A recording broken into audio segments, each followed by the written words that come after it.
In today's W analysis, why black women's ingenuity could be the saving grace for America. Last year, after the pumpkin president was sworn into office, 300,000 black women lost their jobs. It's no coincidence that the removal of these women resulted in the lack of cohesion we currently see in the government today. For the entire existence of the country, black women have pampered the young, the old, the rich, and the poor. And before I continue down this provocative road, let me lay my foundation. On Her Own Ground, The Life and Times of Madam C.J. Walker by Lilia Bundles not only speaks to the business successes of Walker, but her unwavering philanthropic work. The black woman. In a white male-dominant society, she's been historically abused in the most demonic and satanic of ways. From a healthcare system that wants to keep her infant mortality rates disproportionately high, to a welfare system looking to manipulate her and abuse her children, down to an ecosystem working to fraction any union between her and her black man. If you think I'm embellishing, you probably haven't read a book since high school. But this isn't about you, it's about black women. I'm about to say two names that may trigger some people. Kamala Harris and Michelle Obama. Two women who've reached some of the highest levels of government. Now, we're not going to get too political, and I'm still going to use Madam Walker as the basis of my point. But if you're easily offended at a black man defending a black woman, fuck you. Kamala Harris is not perfect. None of these politicians are. But during her campaign, a bunch of people who couldn't spell college degree attacked her credentials and intelligence. The same can be said for former First Lady Michelle Obama. From attacks on her physical appearance to her intelligence, there was never a shortage of disrespect aimed her way. It's insane. White men with poor dental hygiene attacking someone's appearance is as American pie.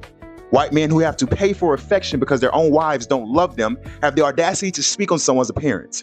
White married men who secretly have Grindr accounts try to question the morality of these women. And so you self-hating Negroes out there, Madam C.J. Walker.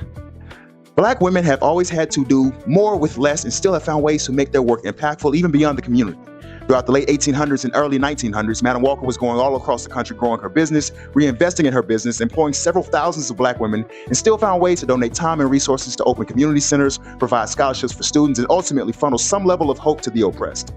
In the book, there's a quote from Andrew Carnegie that states, "Surplus wealth which a man accumulates in a community is only a sacred trust to be administered for the good of the community in which it was accumulated." Madam Walker would often help the poorest of her neighbors with rent and groceries. In her factories and offices, she employed people from around the area. She was also an unnoticed pioneer of the Black is Beautiful ideology.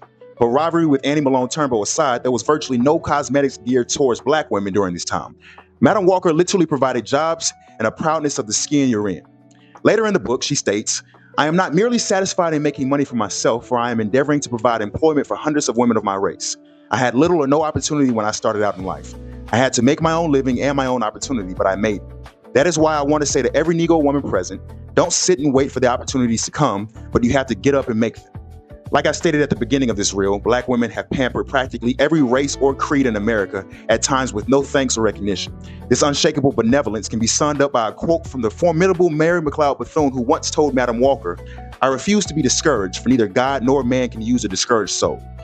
Black women, continue to reflect the true essence and existence of God, despite the countless ways Satan shows up on the scene. To Mrs. Lilia Bundles, thank you for the time and the labor you poured into On Her Own Ground. May Madam Walker's legacy continue to inspire the generations to come. Like if you enjoyed this segment, share if it can benefit others, subscribe for more book-related content. Till then, stay in the book and stay out the way.